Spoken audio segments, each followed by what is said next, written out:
Welcome alpha. கர்த்தராகிய இயேசு கிறிஸ்து நாமத்தினாலே உங்களை வாழ்த்துகிறேன். இப்பொழுதும் வாசிக்க எடுத்துக்கொண்ட வேத பகுதி 37ஆம் சங்கீதம். இது ஆக்சுவலாக காட்ஸ் ஃபினான்ஷியல் பிரின்சிபல்ஸ் இதில் நிறைய இருக்கிறது. இப்போ இந்த இடத்துல வாசிப்போம். 21வது வசனத்திலிருந்து வாசிப்போம். துன்மார்க்கன் கடன் வாங்கி செலுத்தாமல் போகிறான், நீதிமானோ இறங்கி கடன் கொடுக்கிறான். இப்போ கடன் கொடுக்கிறவரை நீதிமான் என்பதும் கடன் வாங்குகிறவரை துன்மார்க்கன் என்றும் வேதம் அளிக்கிறது. இப்போ நீங்களே யோசனை பண்ணுங்க, இன்றைக்கு உலகத்தில் இருக்க சிஸ்டம் எப்படி இருக்குதுன்னு கேட்டிங்கன்னா, கடன் வாங்குன்னு சொல்லிருக்கு. ஆனால் வேதம் அதுக்கு மாறுபட்ட இதை போதிக்கிறது.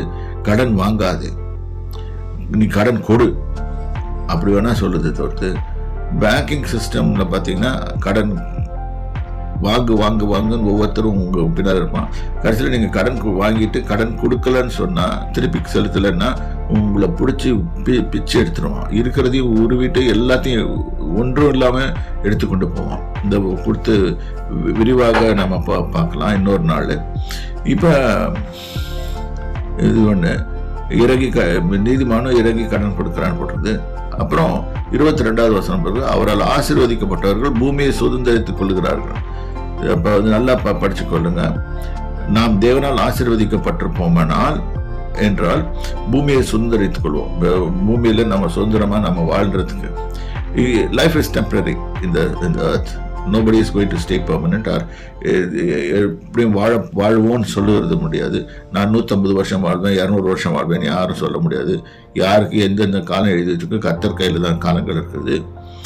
இப்போ இங்கே சொல்ல நம்ம, அவரால் ஆசீர்வதிக்கப்பட்டவர்களோ பூமியை சுதந்திரித்துக் கொள்வார்கள். இப்போ ஆபிரகாம் கர்த்தரால் ஆசீர்வதிக்கப்பட்டான். அதனால அவன் பூமியை அவனுடைய நிலத்தை சுதந்திரித்து கொண்டான்.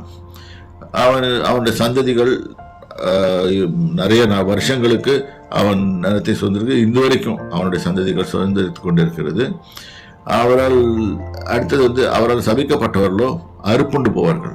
தேவனால் சபிக்கப்பட்டிருப்போம். ஆனால் நாம் ஒரு மனுஷன் அறுப்புண்டு போகிறான்னு சொன்னால அங்கே சாபந்தேவுடைய கேர்ஸ் இருக்குது.